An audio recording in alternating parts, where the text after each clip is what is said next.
नमस्कार प्रिय मित्रों, मैं ज्योतिषकार कमल आप सबका हार्दिक अभिनंदन करता हूं आपके अपने इस प्यारे यूट्यूब चैनल एस्ट्रो कमल में। दोस्तों आज मैं आपको एक ऐसी अद्भुत साधना बताता हूं जिसमें पहले देवता प्रकट होगा और फिर साधना बताएगा कि साधना कैसे करनी है। अद्भुत है ना कि पहले देवता प्रकट होगा और देवता प्रकट होकर के फिर साधना बताएगा कि साधना कैसे करनी है। विचित्र बात है, लेकिन बात अपने आप में बहुत उत्तम कोटि की है। ये एक ऐसी साधना है, एक ऐसी अद्भुत साधना है जिसको करके आदमी देवता का प्रत्यक्षीकरण नहीं, कृपा नहीं, उससे ऐसे ऐसे वरदान प्राप्त कर सकता है जो कभी कल्पना भी नहीं की होगी। दोस्तों, इस साधना को करने के लिए आपको सबसे पहली चीज़ जो बनती है वो एक आग का पौधा चाहिए, मदार का आग का पौधा, जिसमें लाल और काले टाइप के वो फूल उगते हैं ना, लाल काले टाइप के फूल, सफ़ेद वाला नहीं, लाल काले टाइप के फूल उगते हैं। ऐसा कम से कम 8 साल पुराना आग का कोई पौधा हो वो चाहिए, वो कहीं भी हो उस पौधे की तलाश कर लो आप। 8 साल का पौधा होना चाहिए, तब ये साधना सक्रिय होते, क्योंकि 8 साल का पौधा होते ही जिस देवी की मैं साधना बताऊँ वो देवी उसमें रहना शुरू कर देती है, और देवी जब उसमें रहना शुरू कर देती है तभी वो प्रकट होती है। जो रहेगा ही नहीं तो प्रकट क्या होगा।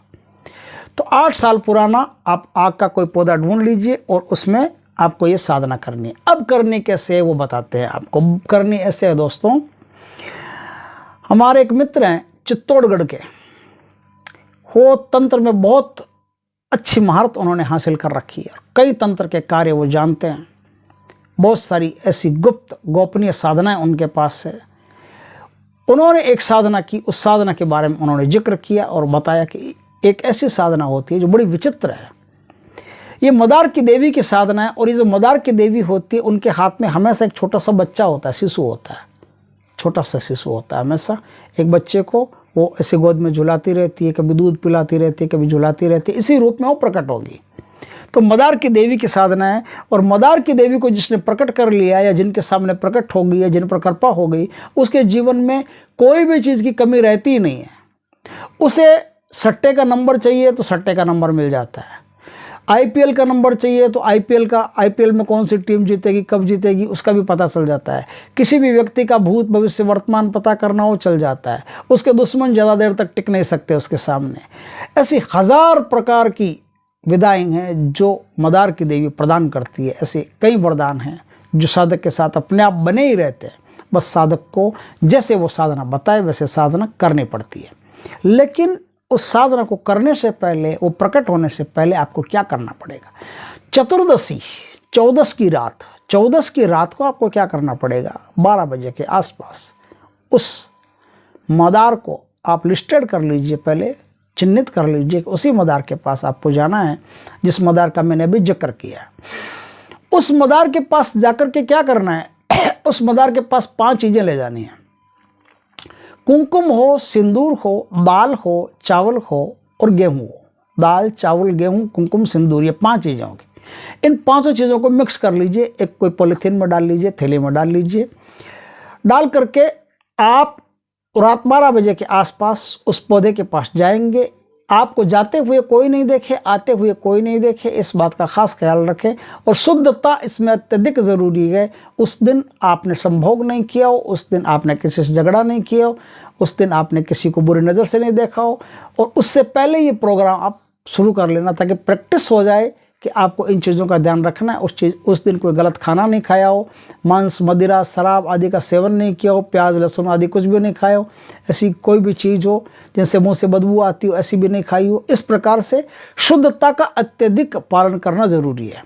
तो ये शुद्धता आप में पूरी, आप चाहे 1 महीना पहले ही तैयारी कर लीजिए भाई। अपनी फौज में युद्ध होता है तो सैनिक पहले ही तैयारी शुरू कर देते हैं, अपनी बंदूक के संदूकों में ऐसे खिल्ला डाल करके साफ़ कर लेते हैं। उसी तरह से आप भी तैयारी पहले शुरू कर लीजिए ताकि आपकी साधना में कोई प्रकार का डिस्टर्बेंस नहीं आए।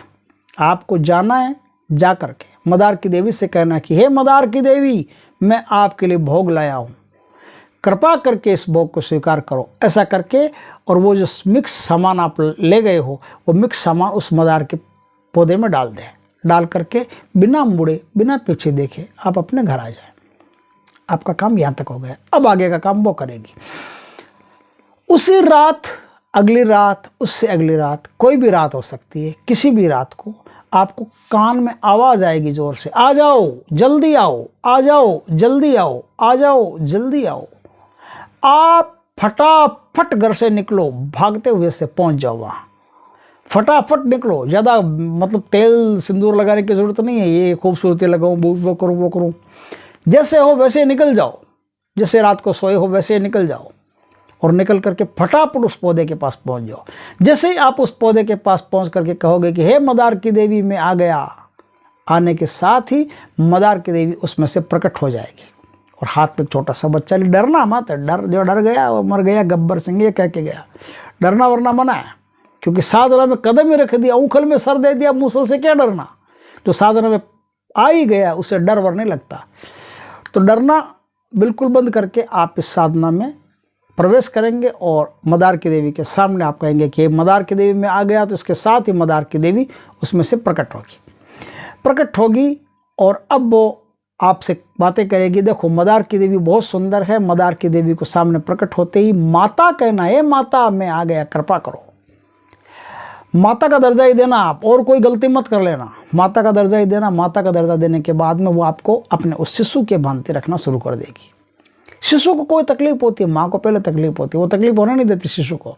उसी तरह से आप भी उस माता के लिए शिशु बन जाते हैं, और शिशु बन जाते हैं तो आपका पूरा रख रखाव, ध्यान रखना उनका काम हो जाता है।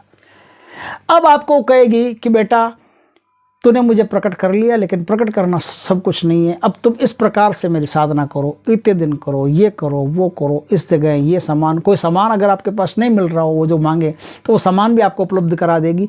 और वो जैसी जैसी कहती है वैसी भक्ति, वैसी साधना उनकी करनी पड़ेगी। वो साधना करने के बाद में आपका माता पुत्र का संबंध जुड़ जाता है और फिर हमेशा हमेशा के लिए जब तक आप इस धरती पर जीते हो तब तक मदार की देवी आप पर अपनी कृपा बिखेरती रहेगी। इस साधना के बारे में किसी भी व्यक्ति को पता नहीं चलना चाहिए, पता तो किसी भी साधना के बारे में नहीं चलना चाहिए। साधना के बारे में ये एक गोपनीय बात है, ध्यान रखना।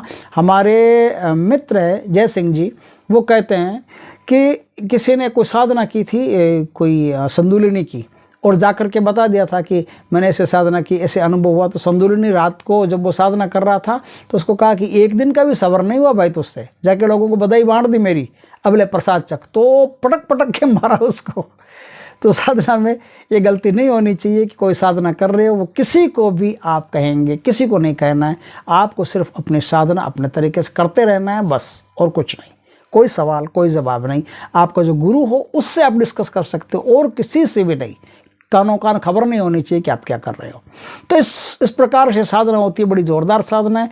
इस साधना को करके आप एक माता को प्राप्त कर सकते हो और अपने जीवन को सुरक्षित कर सकते हो, अपने जीवन को समृद्ध कर सकते हो। दोस्तों वीडियो अच्छा लगा हो तो लाइक करें, कमेंट करें, शेयर करें, और यदि पहली बार आप हमारे चैनल पर आए हो चैनल को सब्सक्राइब करें। पास में जो बेल आइकॉन का बटन है वो दबा दें ताकि हमारे ज्ञानवर्धक जानकारीपूर्ण वीडियो सबसे पहले आपके पास आ सके। जय श्री कृष्ण दोस्तों।